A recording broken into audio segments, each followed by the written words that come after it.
I'm Mark Foreman. I'm the meeting organizer for tonight. I'd like to introduce David Leitner, who's a very well-known filmmaker, and he writes for Filmmaker magazines and other publications. David walked many miles at NAB to gather the information that he's going to be presenting tonight. He wore a couple pairs of shoes, I think.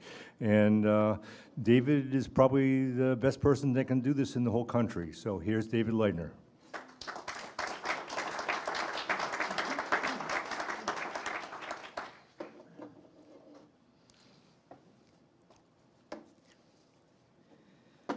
I'm glad I don't feel I have to live up to that. My God, I'm not the best person.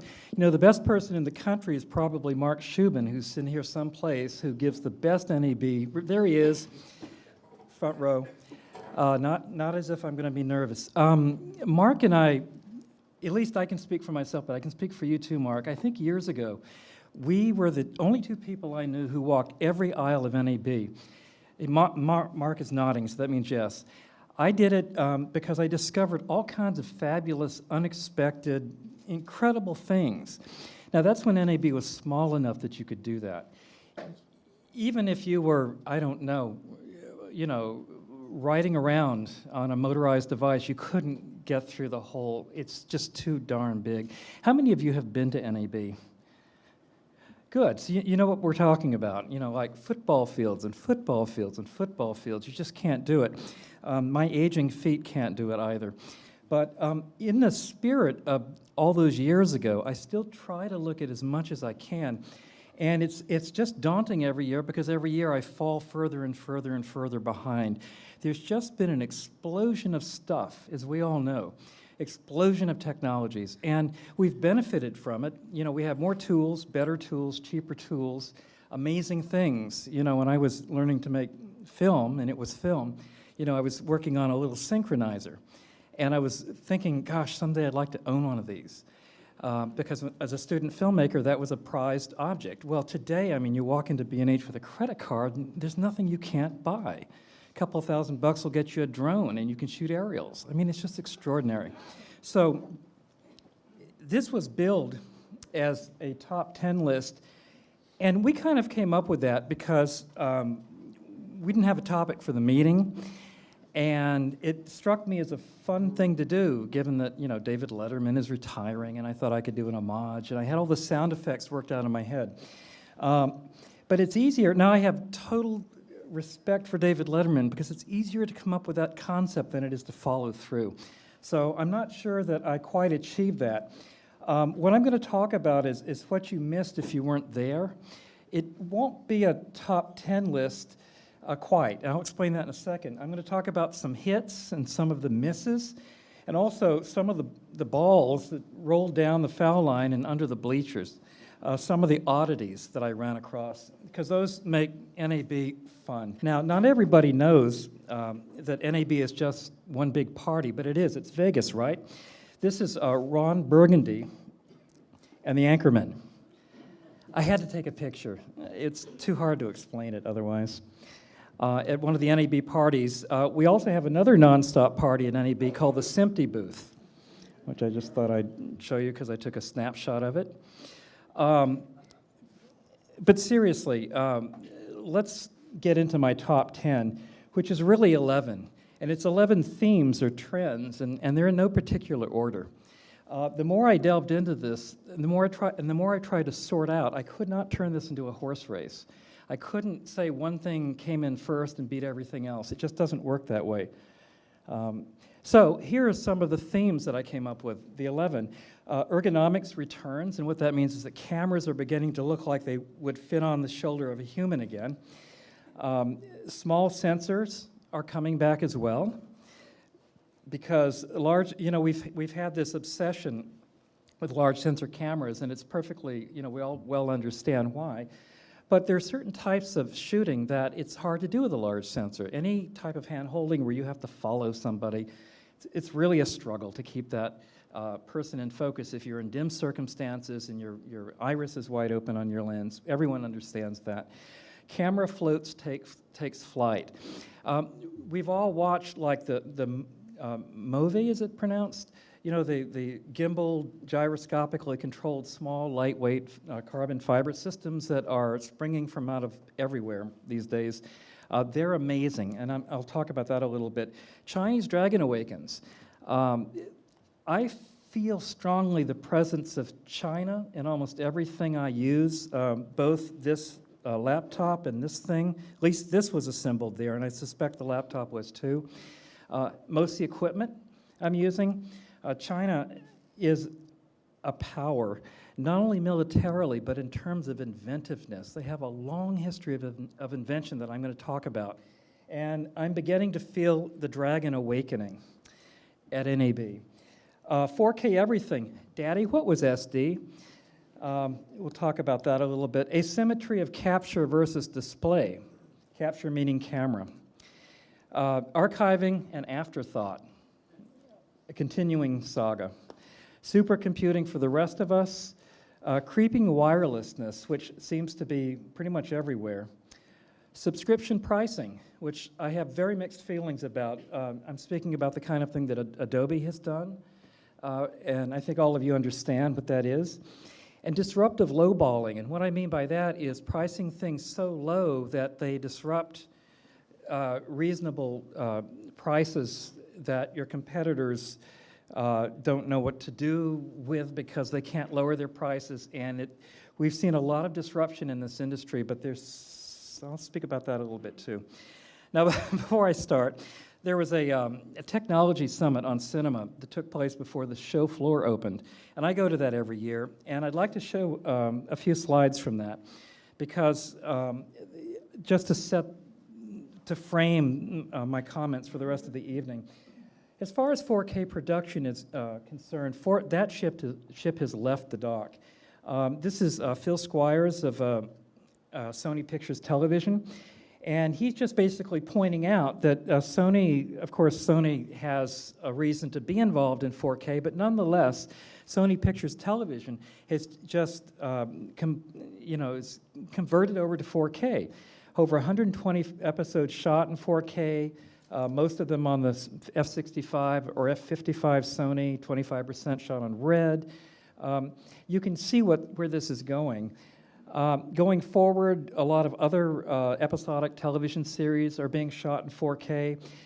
The reason they're being shot in 4K is because when you work in 4K, and I have repeatedly, you discover a number of things. It's not as difficult as you would expect. It's just, in a sense, you're working with bigger files. But nothing else is radically different. It's not like you're working in stereoscopy and you have two cameras. You got one camera, it just has a little more resolution. It's not as expensive as people think. He quoted a figure of max 20 to 30% more. But I haven't even encountered that in the work that I've done. It hasn't really cost much more at all, except for the cost of whatever it takes to record it and to capture it as media. It produces a very high quality HD release today, and it's way easier than 3D. You understand all of this, but I just thought that NAB is where these ideas kind of get canonized, and I just thought I'd show you that, in fact, the industry is thinking that way too. 4K is well underway. Now, Michael Cioni of Light Iron Digital pointed out something interesting. You can see that he belongs to the millennial generation, so he'd be sympathetic to this, but he's pointing out that 30% of millennials watch all content online. 78% of adults watched online shows in 2013, and 50% of American adults regularly use e-readers or tablets. This is a profound shift in how we consume images. And it really, these shifts surround everything we're doing today. All the choices we're making about what formats we use, what those formats are being turned into to be consumed and displayed, all of those things. He pointed out as well that 80% of cinema, digital cinema, is photographed in 3K+. That might be Alexa, that might be anything that's more than 2K, but 99% of cinema is finished in 2K, and that's his business. He works in finishing, which is some of the asymmetry that I'm talking about. We're in a situation now where we're shooting much larger files than we're delivering to the end user. In fact, we're not even getting that far with them. We're basically acquiring large files, and then when it gets to post, we're using a smaller version of those files. And this is interesting. I can't recall this having been the case before. There are signs of forward movement in the area of consumer delivery, however. I'm going to point at things. I don't have a laser pointer, so I'm going to use this, which still works. And over here, in fact, I think, thank you. I'm thanking the mic stand. Over here, this is Telestream, and at their stand, they had something rather interesting. This is a split screen. You see the split right here. And on the left side is original footage, 4K. On the right side is H.265, or HEVC, that's been compressed down to 11.1 megabits per second. 11.1 megabits per second, that's half of DV was, 10 years ago. That can be broadcast, and that can be cablecast. So that gives you a little indication of where this is going and why 4K may be coming into the homes faster than we think. Another, I don't think this light matters, another, and then there's Dolby Vision, which is another way in which the consumer experience is moving forward, possibly. Dolby, as you know, has proposed a high brightness display standard called Dolby Vision. It's high dynamic range, high brightness. I tried to photograph it. These are two images that were running at the Dolby booth. They both had been graded on a 400 nits display, and nits is a brightness metric. 4,000 nits display. Very, very bright display. On the right is a simulation of what our HD at home looks like today, and on the left, and that's about 100 nits, and on the left is a 2,000 nit approximation of what Dolby Vision would look like. So on the right, 100 nits, on the left, 2,000 nits. The idea being is that if we see a much brighter image, and with a bigger gamut, color gamut, we have a much more true-to-life image with more latitude than we could possibly even imagine today. A lot of cinematographers are really excited about this, about the future possibility of this. There are drawbacks, one of which being that if you run an LCD display at 2,000 nits instead of a much lower level, you're consuming a lot more electricity. And one of the great things about the LCD TVs we have now is that they consume very little electricity. It's that eco thing. But more than that, when I stood in front of this display and looked at these two back and forth, I'm not sure I buy this argument. There's no question that brighter images appear to be more color saturated. When the iris in your eye opens up, your eye optically is expressing every aberration in the lens in your eye. And when you're looking at a bright image, of course, your iris closes down and it cleans up a lot of that aberration. So there's a principle right there where we know when we're looking at brighter images, they look better. No one questions that. But when you go into a department store and they're selling televisions and they've got all the TVs jacked up to that vivid setting that's meant to sell those TVs, which has nothing to do with how the images were meant by the originator of the images, that's what I felt like when I was watching this. I'm just not sure about it. And I have to tell you also that the image on the on the right, the 100 nit image, did not look like any television I've seen at home. It looked way dimmer. It's almost like they'd stacked the decks. I'm not really sure what to make of this, but I just wanted to let you know that this is on its way. Here's another example of what they were trying to depict. And clearly, my photograph doesn't really do this justice, but I just wanted to note this.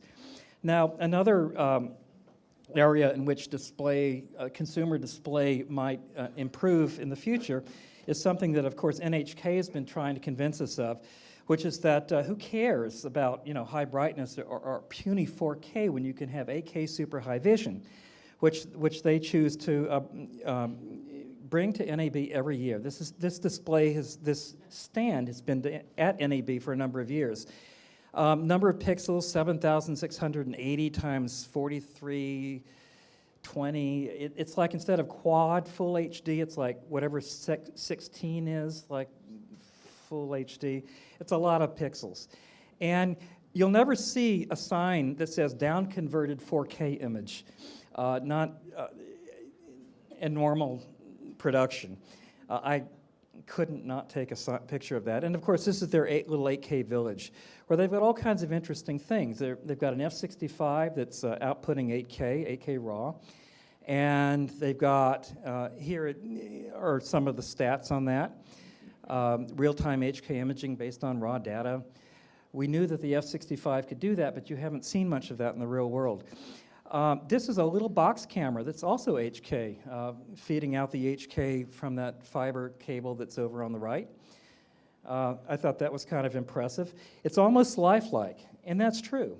I don't know when you're going to see this at Costco anytime soon, but you know, now how are they broadcasting this? Well, clearly they're using a tremendous amount of compression. And when you go up close to these displays and look, you can see the compression artifacts. They're really not hard to see if you've got a professional eye. But if you don't have a professional eye, if you're a person who buys a set at Costco, you're probably going to think it's pretty cool. I'm not really sure that that's coming around the pike anytime soon, but I just wanted to tell you that that's one of the things that I always check out at NAB. I've lived long enough that I never dismiss anything out of hand. HD took far too long to get here, but things seem to be on an accelerating curve in terms of technology introductions. When I believe there's an upcoming Olympics or something that I think NHK is going to broadcast or try to broadcast in 8K. Maybe someone knows about that. Yeah. So I mean that it.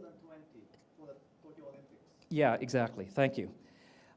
So I created this little category called mini trends. These are silly little things that we're going to go through really quick before I get to some of the bigger things.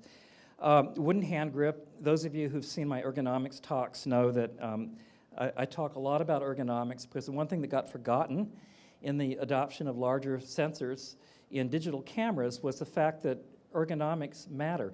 Anybody can build a camera that can bolt onto a tripod. Very few people know how to build a camera that can fit on a human shoulder. And those of us who exist under that camera feel it. I mean, we physically feel it. It's like a stress torture test when it's not properly done. So that's a big deal to me. And here's a picture of John Fowler. He's shouldering an Aja Scion. And look what his hand is wrapped around. It's an Aja, I'm sorry, it's not Aja, it's a Vocus, a wooden hand grip with a Vocus extension arm. You can actually see over to the right, that guy snapping a knife photo is Mark Foreman, this evening's producer. Yeah. This is, I don't know about you, but I was going to make a joke about, you know, when I think of Grass Valley, I think of wooden hand grips, but I can't pull that joke off. But this is Grass Valley's new 4K camera, and I'm not sure that you'd ever put this on your shoulder, but they felt compelled to put, again, a Vocus hand grip and a Vocus extension arm. It's just, there's just something in the air. This is a, yeah, prototype JVC Kenwood 4K camera. Really kind of interesting shape, actually. It was under glass at NAB. It's an exciting development. We always like to have JVC in the mix. And over on the right is a Vocus wooden hand grip and an extension. I don't know. There are more examples of this, but those are the ones I had time to throw in. Also, along the same lines, the Arri rosette for attaching accessories. This is on the JVC Kenwood. What I want to point out about this, by the way, is that they've done a very cool thing, JVC. They've built the holes for the 15 millimeter rods into the camera body. I don't know of any other digital camera company that has done that. Maybe there are, but it's a thing that, you know, we identify with film cameras. I think it's really great, and I applaud them for doing that. I wish other cameras did that too. So you don't have to buy an extra thing to go on the bottom. You just plug the rods in. It's really cool. And this is on an Aja Scion. So you can see, you get the idea. Slowly, these staples of motion picture film camera design are beginning to migrate over to these digital cameras. This is a silly thing I threw in because I'm going to throw in a bunch of silly things, and I don't have a better reason to do it other than if they can use their shoes as telephones, we can use our phones as cameras. And Schneider, of all people, had a really interesting set of lenses to turn your iPhone or your iPad mini or your Samsung Galaxy into a camera. Now, why do we care about that?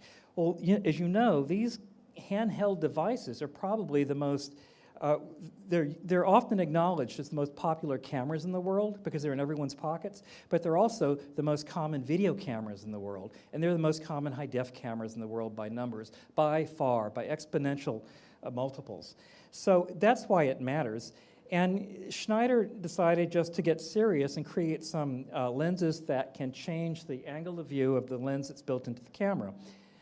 And here's the cool thing. This is what made me think of Agent 99 and Maxwell Smart, is that the lenses are stored inside this handle. I mean, I don't know that I would want one of these. I can't see me carrying this around in my pocket, but I just think it's really clever and imaginative and cool. It's worth someone singling it out. Another little mini trend is what isn't an NLE these days. NLE is nonlinear editing system. The reason I'm bringing this up, even though I'm supposed to be talking about production gear, is that there's no longer a wall between production and post. In fact, there needs to be a better word for it, because all of us who are in production are doing post things, and some of us in production are going all the way to the end to finish, because the technology permits it. And anyone who's young, under a certain age, is doing it without giving it a second thought. Those of us who are older still have these categories that we separate apart, like, oh, you're in the post world and you're in the production. It doesn't work that way anymore. Think about what happens when people are on set and shooting, and all of this data, which is usually on SSDs or some sort of solid-state media these days, has to be copied and has to then be archived onto an LTO system. And then down the line, these are not conventional cinematography tasks or even video tasks. We're now into IT. We're now into everything. So other people have made this point, but it's a point well worth making. This is Blackmagic's DaVinci Resolve 11, which they announced at the show. But what does this look like? Does this look like a color correction system? Looks like a nonlinear editor to me, because that's exactly what they're doing. They're putting nonlinear editing into a color correction system. And the color correction and the NLE people are putting full-blown, as you know, because this has been going on for a few years, color correction into their systems. This is a similar timeline integration. This is Autodesk's Smoke 2015, which was also announced, which used to be a top-shelf blue-chip effects engine. But hey, why not edit as long as you're in it? That's a little trend that I thought I'd point out. And here's another trend. I don't know if you can read that from the back, but basically Autodesk Smoke 2013 was a purchase. You bought the thing and you owned it. Autodesk Smoke 2015 is a by subscription model for using it. There's a monthly US charge of $195, quarterly $545, and annual $1750. As Adobe has recently done to those of us who use Photoshop and the rest. And I don't know how I feel about this. Some people would argue, well, if you only need it for like 6 months, you don't have to buy the whole thing. But the truth of the matter is, Smoke and any NLE that's worth its salt has a learning curve. Even Final Cut Pro 10 has a learning curve.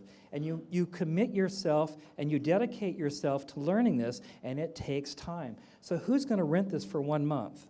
So that means that first of all, if I take the time to learn Smoke, and I have Smoke, but it's really not easy. And if I take the time to learn it, am I going to like capriciously move over to the next? No, I'm going to use this. That means that every year I'm paying $1,750. 5 years from now, I've paid a lot for that software. So I don't know how I feel about this, but it's happening all over the place. IP, Internet Protocol-based ENG. I just thought I'd throw this in because this is SMPTEny television. A new JVC. It's a camcorder. It doesn't look special, except it's got this growth on it right here. And that's a modem. And some of you probably understand that's a modem for using 4G LTE, the same networks that our cell phones use. A few years ago, this was very cutting edge, but this is coming into cameras right and left these days. This modem can connect itself to a cell phone network. It can also connect itself to a Wi-Fi system. So you have multiple ways to stream live from this camera as you're shooting. If you're in the vicinity of those networks, those wireless networks, you can also simultaneously record onto SD cards. So just think, that's extraordinary. Also, there's real-time viewfinder feedback of the LTE signal and the streaming status. So if you're having problems, there's a little indication in the viewfinder that tells you that. The bit rates are as low as 256 kilobits per second up to 3 megabits per second, very low bit rates. JVC says that content-aware error correction compensates for up to 30% of packet loss. They're trying to make this as bulletproof as possible. They've done an interesting job, and they've carved out JVC an interesting niche in the marketplace with this camera. Now, here's a Panasonic camera that just launched in NAB, and here's what I want you to notice. They're listing 3 categories of advantages or attributes of this camera. What do they put on top? Wirelessness. That's interesting. They never would have done that in the past. You know, below, they talk about, oh, it's a CMOS, this and that, and it has a 22 times wide zoom lens, but they put wirelessness up at the top. Last man standing. With disruptive technology comes new acronyms. And this is an unfortunate acronym. I don't care for it myself. It's an MMJ, a multimedia journalist. And what it is this guy. And this is that new JVC camera I just showed you. This guy thinks he's cool doing what he's doing. But I would ask, where's the producer? Where's the cameraman? Where's the sound recordist, the boom op, the PA? Who's driving that van? I dare him to do this in a rough neighborhood. You know, I have to tell you, the thing I like about this photo is he's got a cable tie holding on the Sennheiser. That's not going to last very long. So anyway, this is that camera that I showed you with the built-in IP connectivity. It is able to be controlled by tablet, iPhone. You can view metadata. You can insert metadata, do all those good things, transfer FTP clips and so forth. Anyway, I put in a joke, but I can't pull this one up. Look, Ma, no add-on box or backpack transmitter. We just entered a different period of time. Now, as far as cameras themselves, I'm going to go through some of these things really quickly. I took thousands of photographs at NAB. I physically haven't had the time to comb through them all, but here's some fun ones. You all know that mini gyroscopic devices, I don't have a better word for them, but like the FreeFly Movi and those sort of devices are just pouring out these days. So I took pictures of various things. This is a guy demonstrating gimbals. I'll get back to gimbals in a little bit. This is an aerial gimbal. I just want you to have an impression. It's not even important who's making this stuff, frankly. This is another guy. He's got a little gimbal camera. His camera's down here, and this is a little thing he's running around with. This is a Movi system up on a Kessler crane. Similarly, this is a Movi gyroscopically stabilized system that's on a little robotic cart that was rolling around on the rug. You can see that once cameras get light enough, and once these systems that are built on carbon fiber rods with gyroscopes that are strong enough to stabilize small cameras, once they become common, there's virtually nothing you can't do. It's like you hold the thing up in the air and the camera just stays where it is, or it wants to. This is the same rig that's put on the back of a motorcycle. You can see the rig is up here. Now, these things used to be so difficult to achieve years ago, and they're becoming almost commoditized. You know, in the same way that the what's its name? Hero, GoPro Hero is commoditized. And that commoditized the use of these small cameras to get impossible shots. Same here. I see it coming. Remember at the outset I said the dragon awakens? I'll get to that in a moment.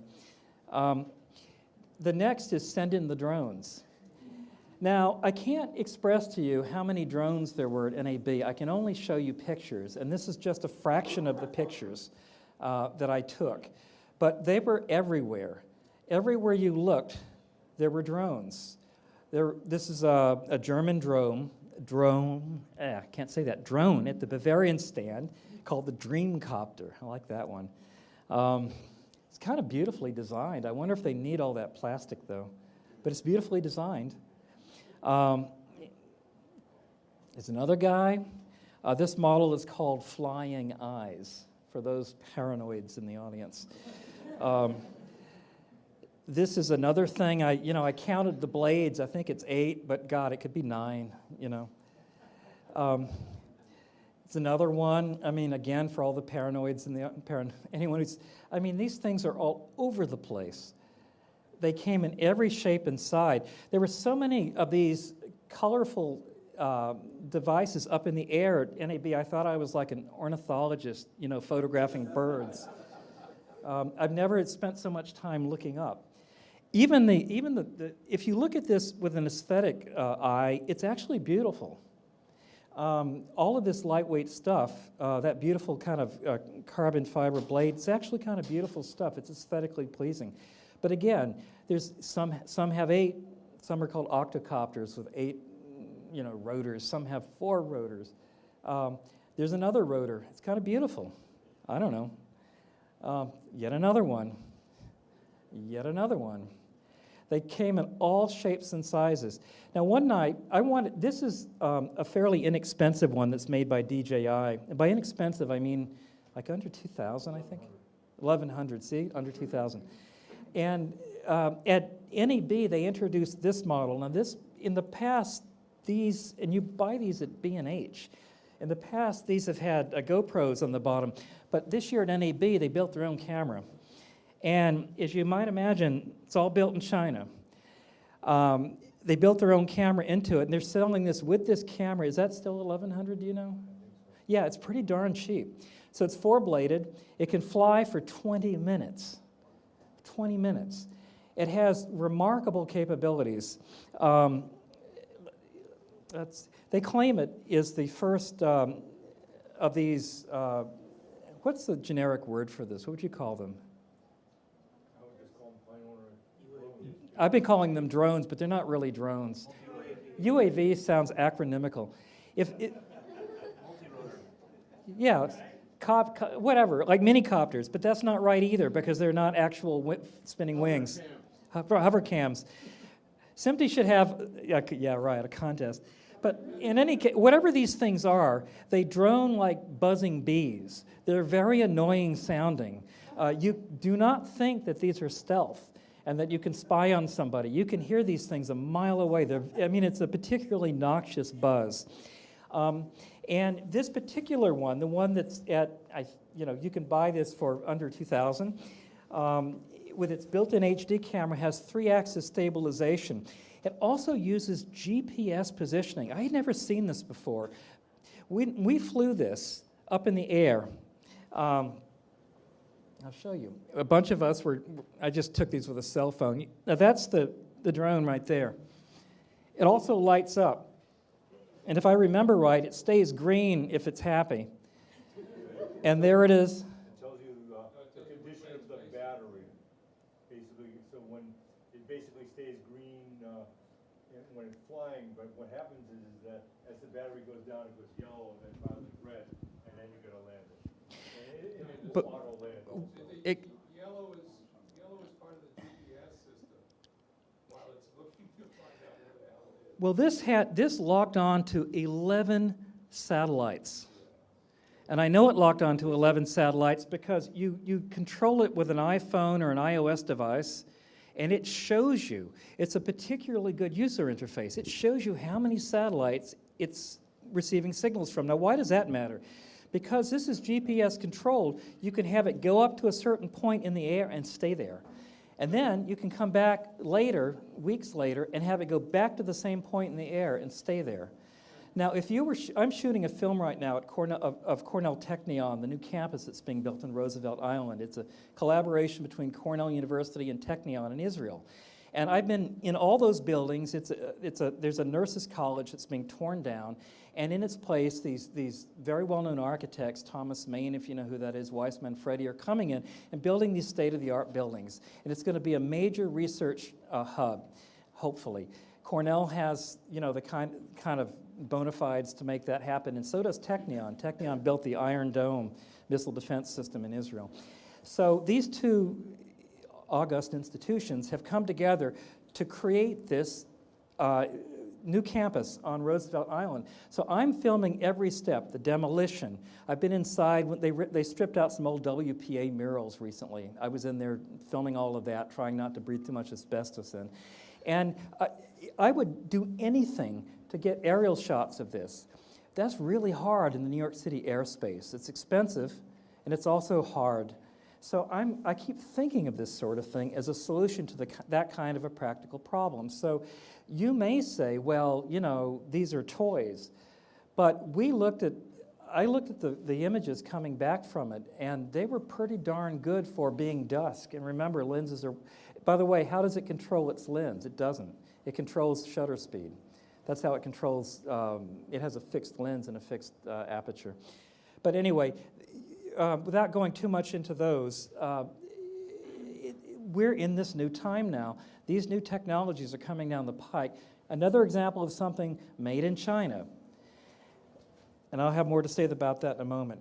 Big bang of lenses, many universes. I often talk about universes of lenses, and the reason I say that is because if you're in the Nikon universe or the Canon universe, the Zeiss universe, whatever camera you're using and whatever, in the past you were kind of married to that universe of lenses, and you aren't anymore.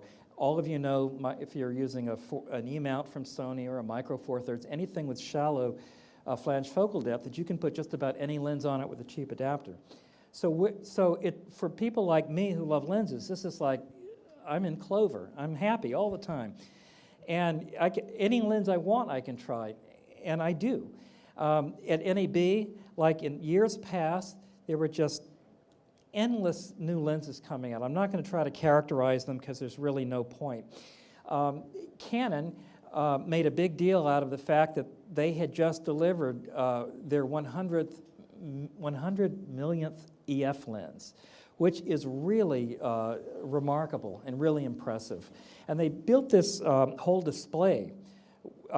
There's a picture of me over on the right. You can see my reflection. I'm trying to take pictures of this. And obviously there are mirrors in the back, and it's repeating itself.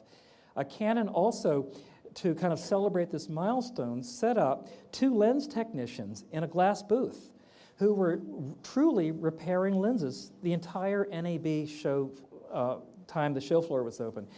And I was watching them carefully. I have a background in optics, and I have to tell you, they were doing it, they were the real deal.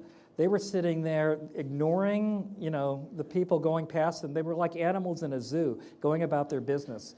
I thought it was really impressive, and I salute Canon for doing that. Most of these things are so arcane that most of us who use these products have no idea what this stuff looks like. And all their tools were laid out, and you could see how they handled the glass lenses and how they reassembled them and what kind of special tools they were using. It was very cool. They were just doing this for hours on end, and they were perfectionists. So these weren't actors, having the script put in their ear. These were the real deal. That was very cool. Canon also showed, put on display a history of their television box lenses, for those of you who care about that sort of thing. But what I really thought was interesting, you see this sign right here? They're talking about delivering 50 years of these lenses. And look at the call name on that television camera. It's real. I don't know. I thought that did something for me. Here's an ultra-wide zoom from Aeroflex. I thought I'd single this one out. This is an amazing lens. And when I first learned about it, I thought, oh my God, 9.5 to 18 millimeters, Super 35. Boy, that's just what I need. Now, I didn't ever think that it would be, in my budget because it's Zeiss. But I thought, great, that's just what I need. Not exactly. This is a really, really, really high-tech film. It's telecentric, to those of you who know what that means. It was introduced actually at IBC, but it's really state-of-the-art. It weighs over 10 pounds, and it's 13 inches long. This is a wide-angle zoom. So we're getting, as we get into this world pointed towards beyond 4K, towards whatever comes after 4K, optics have to ratchet up too. And Ari made a point that this lens will hold you through at least 6K. Cameras, return of the shoulder. Somebody was sending this around at NAB. I didn't do this. It's at the bottom. Actually, it's a guy in Spain who was not at NAB, but just felt the need to say that. And those of you, again, who've heard me talk about ergonomics, you know that I bring this up a lot. These are, I think I'm going to cover all of these cameras. When has a camera ever been marketed as a documentary-style camera? We always got ignored. I just find it amusing and wonderful in a way, too. We've only been shooting documentaries for 40 or 50 years. It's, they caught up. Anyway, this is the Amira. You've all heard about it. I could do an entire evening on this, so I'm just going to be very cursory. I saw this at Sundance in January in a prototype form. I couldn't be but impressed. It's a really fine camera. Ari has, I'm trying to think when Ari was formed in the 20s, so let's say they have 80 plus years of camera design under their belt. They know what they're doing. It's Ari, it has an Ari weight, you know what I mean? It's Ari solid, you can hammer things with it. But a lot of things are put in the right place, and it has something exceedingly important. It not only has this shoulder, but it's adjustable back and forth. And why does that matter? Because when you put these cameras on your shoulder, you change lenses. If you have a light lens, there's not much weight up front. But if you have a heavy lens, like that 10-pound wide-angle zoom I just talked about, the whole thing pitches forward. So you need to be able to move the center of balance back and forth. Now, you'd think that that would be a universally understood principle, but it isn't. This happens to have, by the way, I'll point out too, this says B4 mount. I know it's not very clear. B4 mount, in other words, this Amira is using an Ari B4 mount adapter, and it's using a 2/3 inch format zoom. It happens to be a Fujinon 7.4 to 141 millimeter. The point being that with this system, Ari's obviously hoping to pull in people who shoot sports, fast-moving, anything fast-moving. There are illuminated, if somewhat cryptic buttons on the side. It's a nice touch. It's not too complicated. They've done something interesting with the viewfinder. This is the viewfinder, but there's a flip-out screen on the side of the viewfinder. Why would you put two viewfinders, in effect, in the same place? Well, because you can do interesting things with that. You can turn it to a user interface. And when you've got the camera on your shoulder, the operator with his, let's say it's on my right shoulder with my left hand, I can reach around and change various setups. Over here is changing the look gamma, adding a LUT to an output signal. It's kind of interesting. They've done a really good job. Now, they've done something that the reason if I introduce any pricing, any costs in this talk, it's because I think it's pertinent to what the phenomenon of the object is. In this case, if these things were $20,000, they'd get snapped up like hotcakes, but they're not $20,000. They're a bit more expensive. And what Ari is doing is they basically have one camera, but to get additional functions, you have to pay more money. And those functions are enabled, let's say, inside the camera. It reminds me of Avid from the dongle era. You know, when you, depending upon how much you paid Avid, they would enable certain, you understand. So I don't know how I feel about that. It's new. They're also doing a subscription model.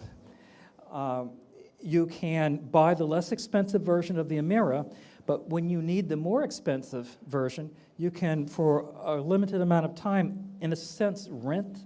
You're given, I presume, a key that allows your camera to do more things. This is something that Sony showed at NAB, which also indicates ergonomics. It also has a slidable shoulder mount pad. And what it is, it's what they were calling a build-up kit. This is an F5 or an F55. And what this L-shaped thing is what's been added. The rosette, the sliding shoulder, this here, which is controls for audio, which is where you'd expect them to be, XLR inputs in the back, just like an ENG camera, which is what it now looks like. And that's a good thing, because people that run around and shoot that style need these sort of things. Again, that's a closer look at the rosette. There's a rosette on both sides. So if you weren't looking closely and someone ran past you with a camera like that, you wouldn't know immediately what that was, but you probably wouldn't think it was an F55, but it can be. That's getting kind of interesting. Now I want to show you something having to do with the Aja Scion. Aja Scion, how many people here have heard about this camera? Okay, so you know that a company called Aja introduced a camera. Who isn't introducing cameras these days? And they introduced it at a really low price point, and it has a lot of features. So how many of you have seen the 4-minute description of the camera that's online? May I play it? The reason I want to do this is because rather than me blabbing about it, I'd rather show you what they say about it. All of these features in this camera, because the designers of the camera have been cameramen in the past, all of them are features that you'll find in all of the other cameras that are coming out, more or less. And we'll talk about what that means in a moment. So there's not going to be any audio. I'm just going to talk over this. Oops, this is not playing. Do we have to go back to the single?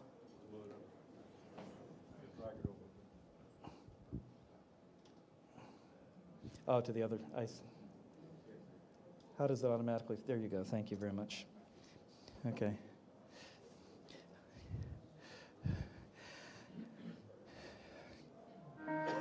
Oh, we do have audio. Sure, why not? They paid for it.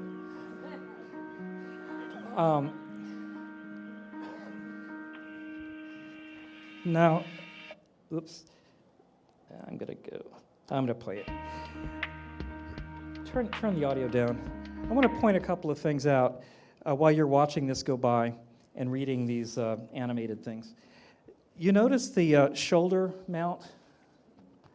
When the camera comes back, you'll notice that the shoulder, the cutout part for the shoulder has a pad on it. And that pad is made of suede, brown suede. And they're very proud of this. The problem is that the pad doesn't move back and forth. And the problem is that the camera's front heavy. Now, please don't go and write and say Leitner said this. I'm just telling you what I experienced. So without a heavy lens at all on the camera pitched forward. You see the shoulder pad is fixed? Because that very basic understanding wasn't there, and it's really critical. Because if you don't have a way to balance the camera, then you have to add weight to the back of the camera, which makes a heavier camera. And I'm just getting too old for this nonsense. I don't want heavier cameras just for the sake of balance. I want a camera that has balance built into it. There are a lot of wonderful things about this camera. You can adjust the back focus for the lens mechanically. That's a very good thing. The camera is, I think, heavier than it looks here, but it's by camera it's lighter than an Amira. Let's put it that way, if that means anything. There isn't a viewfinder for the camera. They've added a viewfinder to it. I don't know whose viewfinder that might be. It might be the new Zacuto, but they don't have a viewfinder. So you're buying the camera. Now, there are a couple of things that you won't pick up on. One is that you have to use the Ogipacks. And those are those SSDs that fit into the top of the camera. They're really reliable. They're really good. They're really rugged. They're really costly. And you're locked into it. So that's a hidden expense that you wouldn't be aware of necessarily. Another ergonomic flaw, while we're on the subject, is if you look at the hand grip on top, they're very proud of having used wood. They have wood in that hand grip. Problem is that because the camera is front heavy, when you pick it up, the hand grip isn't scalloped for your fingers, and it slides right out of your hand, right? I should connect them with my friends at Focus. But see, these are just basic things. So when I encounter a camera that has odd things like that about it, I immediately start to wonder what other things are being missed here.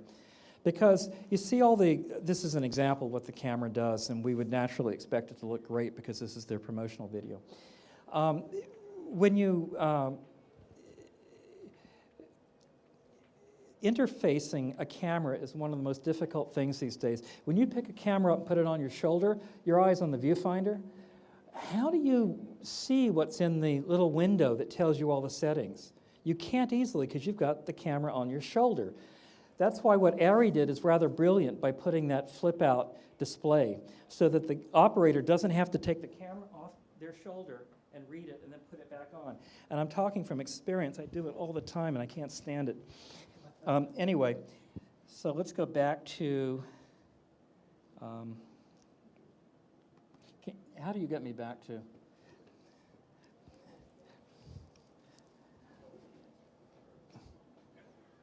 And then,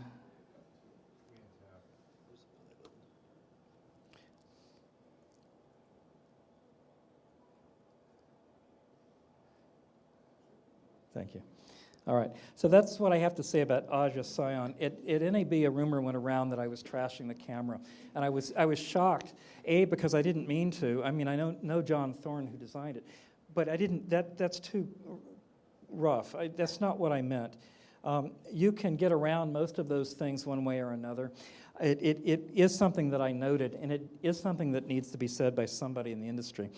Now, this camera, again, there's John Fowler and Mark taking the photograph. And what is this camera? You guessed it. It's the Vericam 4K from Panasonic. Now, this is what it's supposed to look like when it eventually arrives. Who's from Panasonic here? Good. Anything I say wrong, feel free to correct me.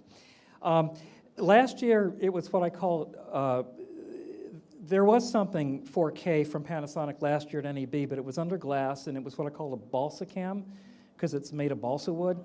This year, it's real, it's metal, but it's still under glass, still not functioning. It won't be out till later this year. This is the 4K camera module. What do I mean by module?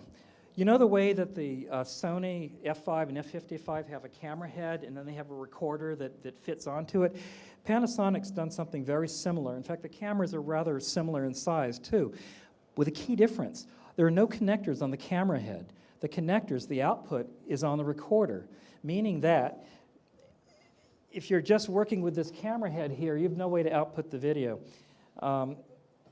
That's kind of interesting. Here's some granular details for those who are interested. I like the viewfinder. I think that, I mean, I haven't used it, but it looks the right size. It's compact, and I like that. You can see some ND filters on the left. Here's the V-lock that you use to connect their recorder to their camera head. The camera's just ahead. I said that. The recorder has 4 slots, 2 for Panasonic's new Express P2 cards, for shooting high frame rates, and 2 for small micro P2 cards, which look like SD cards. Thank you for saying that. Everyone heard that. Camera's outside. A real one is outside. Recorder module, but look at this other thing on the end. It's a VRAW recorder module from Codex. This was announced at NAB, and As all things codecs, it will not be inexpensive. It won't be pocket change. But it is a way to record RAW. I believe, looking at it, and you guys can correct me, that it piggybacks onto the back of the other recorder. I don't know how else it would work. So what we have, you're probably wondering why there's a 4K head. If you don't know anything about this camera, Panasonic has introduced essentially a system. There's a 2/3 inch head that fits the same recorder. So you can own the recorder and swap in a 2/3 inch head or a 4K head as you wish. The 2/3 inch head, which we're showing here, is a 3 CMOS head, a newly developed CMOS. Again, this camera will shoot up to 240 frames, so it's a high-speed camera, and that's why Panasonic's calling it VariCam HS, not VariCam 2/3. It uses ABC Intra Class 100 compression. The 2/3 inch camera, the HS, was announced at $55,000, and the 4K was announced at $60,000. There's some discussion or scuttlebutt at NAB as to whether those are real prices or not. They're list prices for the moment. The VariCam 4K shoots ProRes, recording in HD mode. ProRes 4444, that's a good thing. Apple has become almost a de facto standard in a lot of television episodic production. You all know that Aeroflex did very well with ProRes. So ProRes is a good thing, and in my world it's a good thing too, because I love ProRes, and I've used 4444 both in 2K, HD, and 4K, and I have to tell you, it's just superb. So if I shoot with this camera, I can put the files on this laptop and be watching them minutes later. You can't beat that. It's really great. Also, while we're in the subject of ProRes, Sony also announced ProRes at NAB. It's not clear yet. Peter Crithry is here. Maybe he can answer this eventually, but it's not clear what ProRes this is going to be. It's at least 422 HQ. Some of us are hoping it might be 444. I'll leave that up to Peter. This is a JVC 4K camera. It's called JVC Kenwood now. Missing as well, like the Scion, is a viewfinder. Viewfinders are problematic. You'll notice a removable shoulder pad. They got this right. The standard, let's see. Standard, you can't see that very well. Oh, yes, you can. The user interface is right here. It's just dark with 6 buttons. That's become introduced with the Amira. With the Alexa. That's become almost a standard now. You can see some of the attributes of this camera. Now we have to talk about these guys for a moment. And you know they're very disruptive. When I was trying to think of how to characterize their products, for some reason I thought of this new show at the American Museum of Natural History on pterosaurs. Because pterosaurs were these large flying reptiles that had gigantic heads. It probably had something to do with sexual selection, but the heads were giant and colored and weird. And these things, by all aerodynamic right, should not fly. That's how I feel about a lot of black magic stuff. For instance, this has grown a very large LCD display, this camera. It's as big as the camera. Now, I have to say I'm torn because I like innovation and I like thinking outside the box. I like people that try new things in different ways, think different, you know, Apple's slogan for a while. But, I mean, as I said earlier, anyone can make a camera that fits onto a tripod, bolts, but not everyone can make a camera that can be used any other way. This looks great on a tripod. If you took it off the tripod, I don't know what you'd do with it. Now, it has really interesting user interface features, and that's typical black magic. They are constantly rethinking things. Here you can see that you've got controls along the giant LCD.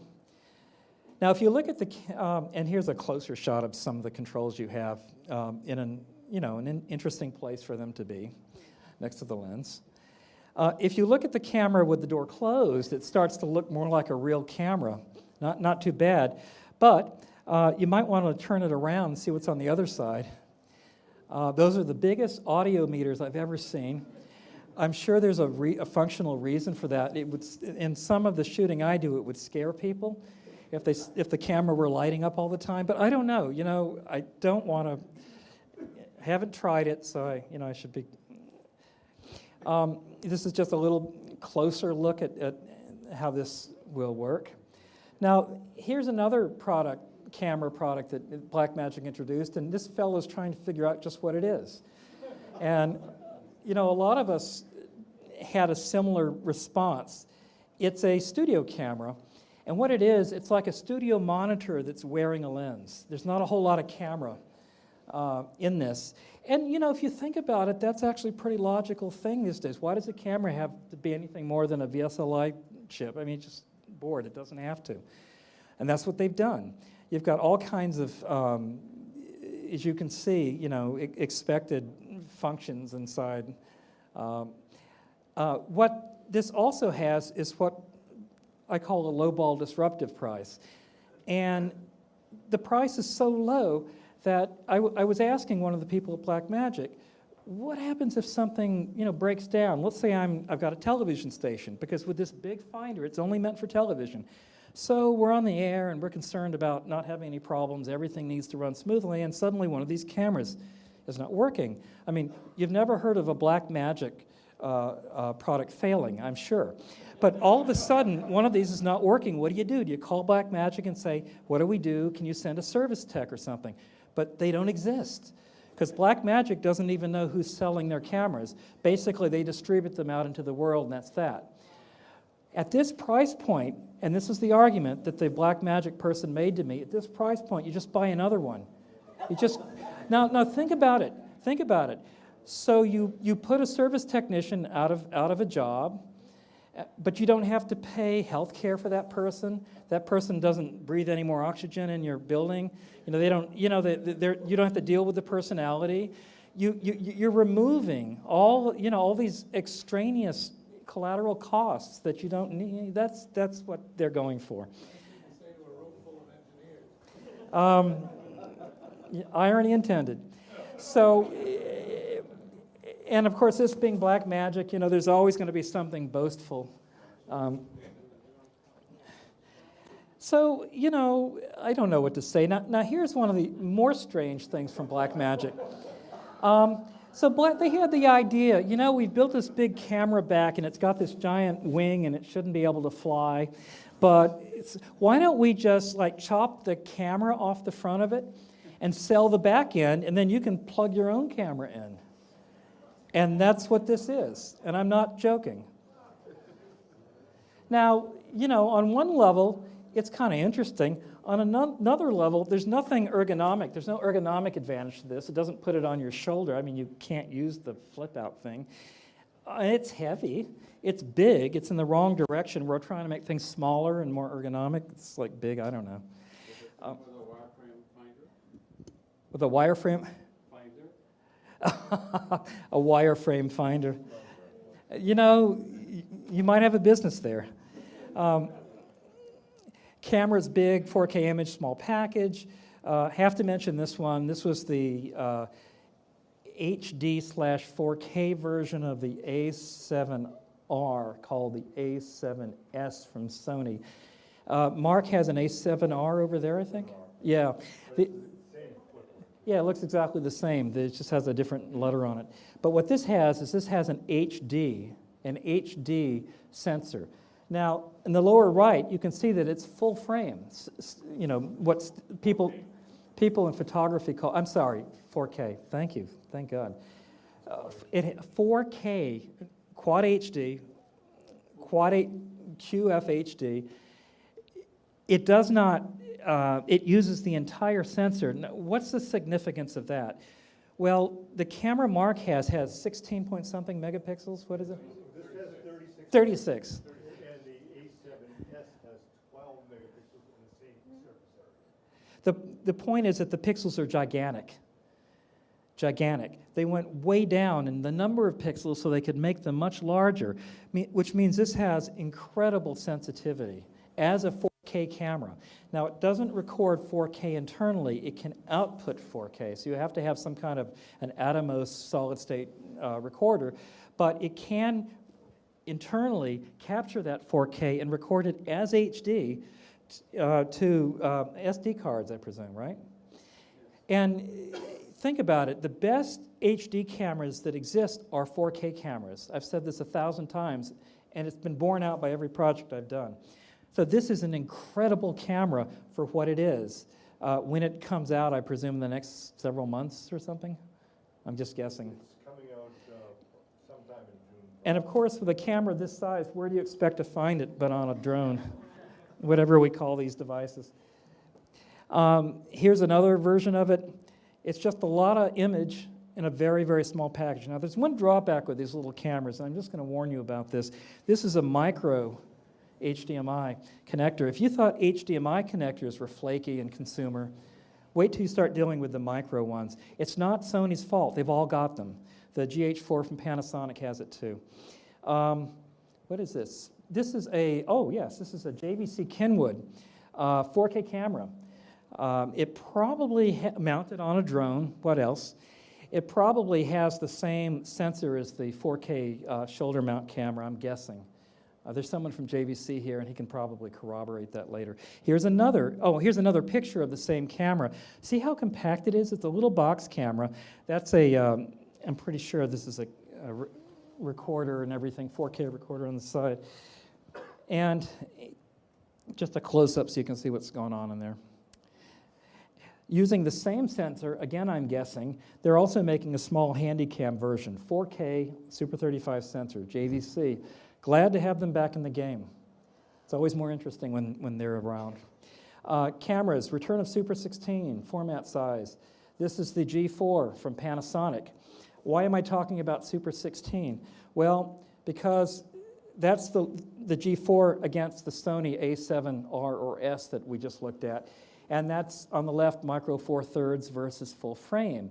So if I tell you that the G4 is capturing 4K by using a 4K cutout in the middle, because it actually has more than 4K pixels across, that means that the actual image that this is capturing in 4K is smaller than this. And I can show you that here. This is Super 35, this big frame. Here's Super 16. This is an Ultra HD version of the GH4 Micro Four Thirds. You can see what's going on there. So as far as I'm concerned, this is a Super 16 solution. Not a bad thing, actually, because Super 16 is very helpful in capturing fast-moving objects. You have more depth of field. Speaking of which, I didn't have a chance to put this in here, but Sony's done the same thing with their F5 and F55. The latest firmware upgrade adds a center window function that allows you to window down the image to something the size of Super 16. You could literally take a Super 16 lens, zoom, put it, or Super Speed or whatever you have, put it in front of an F5 or an F55 with the right lens adapter, window down to that size, and shoot HD. And you have the depth of field all of a sudden. Pretty amazing. We have a loop running at the camera set. Yeah. 140 frames per second, 2K center scan. That's Juan Martinez, who's telling you that he has a loop running. Small ball, I'm going to rush this. I know that this has gone long, are just some of the small cameras I saw. These don't need any explanation. That's a GoPro Hero 3. It was all over the place. There was one place where you could find film at NAB. You remember film? It's this, well, increasingly people don't. It's the orange stuff. And the orange stuff was at where else but Black Magic. Remember when an Ursa Diamond used to, with a 2K output, used to cost about $500,000? Or a Spirit used to cost about $1 million? Remember that? It wasn't that long ago. Look at the price on this. $29,000, well, it's $30,000. And this is what it looks like. And they throw in a free copy of Resolve. Not the laptop. You have to buy the laptop. And you have to buy the monitor, but they'll throw in a free copy of Resolve. Not your grandfather's Cintel. Works on a whatchamacallit principle. No, flickering light. That's very good. What am I trying to say? Strobe principle. It uses a strobe type of light to freeze the motion. The film runs continuously and it flickers very brief, very short durations. Let there be light in it, NAB, as long as it's not HMI or tungsten. This may look like a Chrysler Hemi under the hood, but in fact, it's the control panel of a cream source LED 1200 watt space light. It's the equivalent in output to a 6K tungsten space light. I think it's quite possibly the most beautiful object at NAB. I couldn't take my eyes off this thing. This is what it looks like at a distance. Its ballast is being held at the left, and the fellow on the right is got his hand under it just to prove to you that it's cool to the touch. It's a LED. This is the quality of the light. You can see the 6 actual luminaires on the left side up in the bag. You can actually see the colors because it uses discrete color LEDs. You see hints of color in there? And they mix. They mix beautifully when you're using a bag like that. I spoke earlier of wirelessness. This is controllable, of course, by wireless DMX. So obviously, if you've got it up on a ceiling, you want to be able to change it, change color. You can, it has plus and minus green cancellation as well to try to match other types of lights. This is the biggest gun at LED biggest gun I saw at NAB. It's a Nyla SL. They claim it's the brightest LED there is. I don't know about that, but it draws 500 watts. It's equivalent to a 2.5K HMI. You hang a bag from it, and it can be a space light too. This is just a little odd thing I saw. You know, light panels, all of us use them, 1x1s, bicolors, and for far too long, they've been far too expensive. We all know, well, I'm not going into this.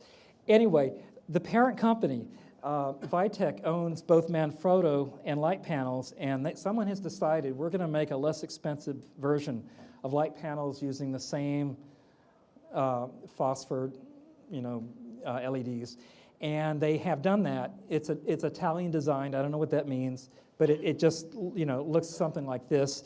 And what I like about it is that the front of it is formed by this plastic. This clear plastic front forms the half of the body of the light. It's very lightweight. In fact, I asked them, why in the heck don't you put just a giant ball down here? Why do we need this big heavy yoke? And they didn't have an answer for that because they hadn't thought that far ahead. But it's a really good product. It's very interesting, and I've noticed it started to show up in stores. I don't know what that means about the light panels line. Another is Hive. They're the people who are developing plasma lighting. They've given presentations here before, in fact, here at Able for SMPTE. And this year they've added a new light, which is called the Bee from Hive. And the thing about the Bee, and the reason I'm putting the price up, is that price is about the cost of a bicolor light panel. But you can now have a plasma light that's fairly small for about that same amount of money. Plasma lights are, plasma as in the sun, plasma lights take very little power and put out a tremendous amount of light. They're quite remarkable. That's anything under $2,000, I think, begins to be in the range of affordability. They also, like LEDs, just virtually never burn out. They strike up instantly. You don't have to wait for them really to warm up. There's a new Arri Fresnel that I thought was really cool. If you've used the Arri L7 Fresnels, LED Fresnels, the one with the color switchability, they're a lot of fun. They're kind of pricey, and they're really heavy. And we like light things. We like small things. And so Arri heard that, and they've made a small version called the L5, which is about half the, it's only 11 inches long. It outputs something equivalent to a 300-watt tungsten for only 115. Sorry about that. This is another oddity that I thought I'd show you. It's called the airbag. I'm sorry, the airbox. And the airbox is you blow it up and stick it in front of your light instead of a chimera. I don't know. It struck me as kind of interesting. I bet they're charging $100 for it. I don't know what they're charging. You just have to be sure to, plug it up really tight. You can use it as a pillow on a long flight. Maybe they they make a version that wraps around the head. I don't know. These lights made me want to reach for my drumsticks. I don't know why. They're called rotolights, but they have actually a much longer name. They're called a Rotolite Anova V2 LED Eco Flood. I just had to write that down. Eco Flood, love that. Someone at Shutterbug magazine said that this light is a game changer. I don't know about that. I can't get past the 6 barn doors. I don't know. What do I know? I don't know anything about lighting. So here's an LED that I thought was kind of interesting. It's a Fresnel, and it uses a flat, thin film Fresnel. And the way you focus it is you turn the whole body like that. Now, I thought it was interesting because it's a different approach to a design problem. And here's another by the same people and the same designer, in fact. This is like a 1x panel, and you see the daylight orange that just flips by or flips up. It's always around, you don't lose it, and it becomes part of the protection of the front of the light when you move the light. Those are interesting ideas. Where do they come from?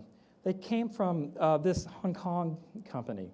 Now, this is something that I wanted to get back to, and I've been mentioning this all along. I call it the Dragon Awakens. I've had conversations with other friends in the industry who don't think much of Chinese quality. I'm old enough to remember when the same was said of Japanese quality. I've been looking over the past several years as the Chinese presence has grown tremendously. After all, they make all this stuff. Why shouldn't they be marketing it under their own names? You know, as I've pointed out, if they could send a rover to the moon, which they just did, if they can assemble all the world's iPhones and iPads, they can build a great LED light. They can also build a 4K camera. They invented the magnetic compass, gunpowder, paper money, toilet paper, movable type, centuries before Gutenberg did. Cast iron, they invented the chain drive, they invented the toothbrush, they invented the gimbals that are used in all these flying things, right? If you don't believe me, you can look it up.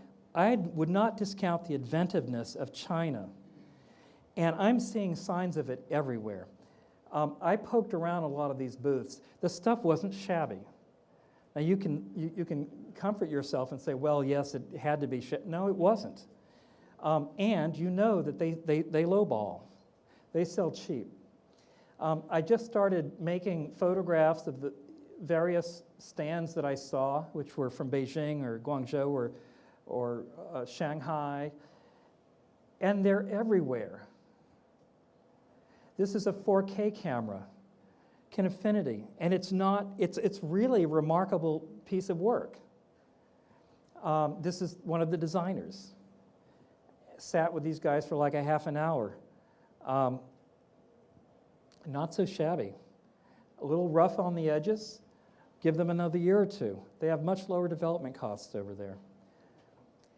If they're able to, and they're coming up with a 6K camera, if they're able to source this kind of stuff, like nobody makes all these parts. Any manufacturer has to source all these parts from someplace else. Where does Blackmagic get their parts from? Why can't someone in China do that instead? I see it coming. I'm just here to tell you. Faster plumbing. Another trend, I'll make this very short. These guys, you know what these guys are. Everyone knows what these are, right? Not the water bottles. All right? These are the new Mac Pro. Now, why would I want to show you a Mac Pro? Look at this from Sonnet. What is that doing in that? Now, I had a meeting with Apple at NAB, and I asked them about this. And I said, I'm surprised because I thought the design was based on convection and that the fan was assisting the convection. Turns out that the Mac Pro runs cool enough that Apple has certified it to run on its side. And they did that because it was requested, and they started to look into it, and they discovered that, in fact, it could run well on its side with no consequences. Sonnet and other people have begun to make rack-mounted, I think there are 4 units. I don't know how many units they are. Thunderbolt 2, look at the speed of that transfer, and that's like 4 streams of 4K. Just ridiculous stuff. These are all Thunderbolt 2 drives, little drives. That's an I/O from Aja, 4K, It's all Thunderbolt. Now, if you'll hold for just a second, I actually made a note which seems to have gone away. Sorry about that. I was going to prove to you. That's weird, really weird. Don't know where it went. The Mac Pro is, when it's totally kitted out, can achieve about 7 teraflops. And a Cray X1 from 2004, I think, could hit about 5.7 teraflops. So that's what I mean by supercomputing for the rest of us. Now, we're not very impressed. It's an Apple product. People go, yeah, it's, they make consumer stuff. But it's not just Apple. If Apple's doing it, everyone else in that world is doing it too. We're about to take some big leaps in terms of the kind of computing power that we can afford, and we're going to need it. Because if you've worked with 4K, you know that you don't want to be using FireWire 800. You don't want to be using any of these legacy cabling systems that it doesn't work. So that's the world that we're just about to step into. Now, given that our files are mushrooming, how are we archiving this stuff? I mean, how were we doing it before? We were buying like bunches of hard drives, but 4K is like 4 times as much or 5 times as much data. What are we doing with that? I wish I had an answer. Sony has come out with their ODA system, optical disc archive. Basically, it's a bunch of Blu-ray technology discs in a cartridge, 12 of them, I believe, and they pop them into these readers, the cartridge. You put the cartridge in. You never touch the discs. You never see the discs, actually. And they are written to permanently. And the advantage of this is that this is not dye-based or aluminum-based recording like CDs and DVDs were.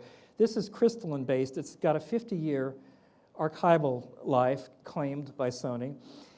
The idea being, if you write your files to this, you just have to do it once. Unlike LTO, which is linear tape, you don't have to go back every 5 or 6 or 7 years and re-record them. That's a good thing. That's very appealing. The only problem is there's a limit to the capacity of these disks. It's not just that they're slow, there's a limit. And on the right, this is a slide that I took at NAB this year. They're talking about 1.5 terabytes at the moment per cartridge, and the cartridges are not cheap. So there's some drawbacks. There's some problems here. The other choice, what other choices do we have, is LTO, and we're up to LTO 6 now. This is an Ultrium recorder from Hewlett-Packard, and I'm holding an Ultrium cartridge over there, and they're way cheap compared to the ODA cartridges. And I asked the guy at HP, I said, what's the connection on the back? Oh, it's SAS. I said, I don't want SAS. Oh, that's no problem. You just buy a board and you put it in your computer. I said, what computer? I don't have a board in my computer. I'm using a laptop. I said, why don't you have Thunderbolt? Why don't you have USB 3.0? So beats me. I keep asking these questions every year.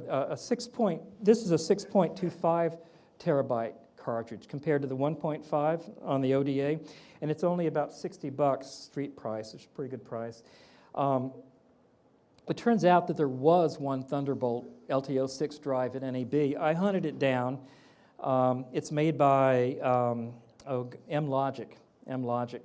These things are just, just arrived. Who knows if they're any good? Who knows if they're reliable?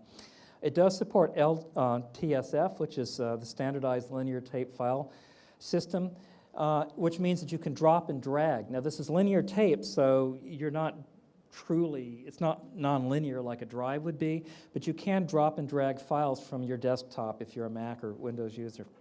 That's what LTFS accomplishes. The ill-conceived, now I've always, every year when I've done these things, I make fun. Usually some stupid sort of, that's an Sony FS100 in that giant rig. I mean, the rig weighs, I'm sure, 3 times what the FS100 does. I should give awards for this, but I don't. This is the guy that won it this year, though, in my opinion. He's a photojournalist, and for Christ's sake, he's got an EOS 5D in his hand. Why does he need that rig? He's got a belt and a harness and like a thing over his head. I almost feel like he should hang himself on the gallows there. That would be a cartoon reference. Here's another guy, And, you know, it looks like he's storing his fishing pole, but when he turns around, now look at what's on there. It's a Blackmagic cinema camera. These things don't weigh anything. What is he doing? He might say, I'm stabilizing. That's called your hand. I just don't know what to say. It's just a crazy world. I have a few last comments that I'd like to make. We all know it's Vegas. It's shot in one of the casinos. I was just trying to figure out where you got my holiday pictures. I didn't want to embarrass you. But does this sell any gear? Now, this is something that Mark Shubin and I were discussing. This is a body painter. I've filmed body painters in Times Square. I've been arrested with body paint. I don't care. But I don't think it's right here. And I just wanted to make the point because nobody else says this stuff. And someone needs to say that when you have a person that's body painted, who's essentially naked except for a coat of paint, are people really looking at the gear? And doesn't everyone feel awkward? I just thought I'd make the point. This guy certainly feels awkward. You know? Maybe you don't, maybe I don't. Don't want to go there. Also, this is another way of selling, using sex to sell. I don't know why these silhouettes are heroic. They're not heroic to me. I don't want that crap on my shoulder. Those are big rigs. If I'm doing handheld work, 9 times out of 10, I don't use a matte box. It's too big and heavy and it's obtrusive. Anyway, sorry, I get to, being up here, I get to pontificate.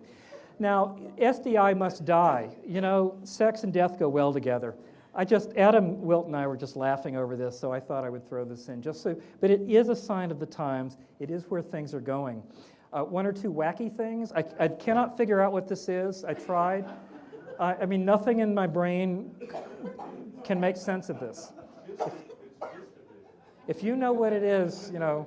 Now, what is this thing? This looks pretty well. Well, this is not a rocket launcher about to blast those little Conestoga wagon people. This is actually something a little more cool than that. It's computational imaging. It was at Fraunhofer. And what this does, I'll go back to the little wagon, is this takes motion of this little wagon, and after you record it using all these different cameras, as you can see in this battery of cameras, then through computational techniques, you can change the focus. You can pull focus. You can even elicit stereoscopy from it. You can create 2 points of view that you then can change the interaxial everything. I just thought it was very cool, and I think the Fraunhofer people are really interesting people, so I never miss a stop. The best image at NAB was at the Sichuan University stand. How can you resist? But you'll notice it's stadium seating and an audience of 1. Thank you.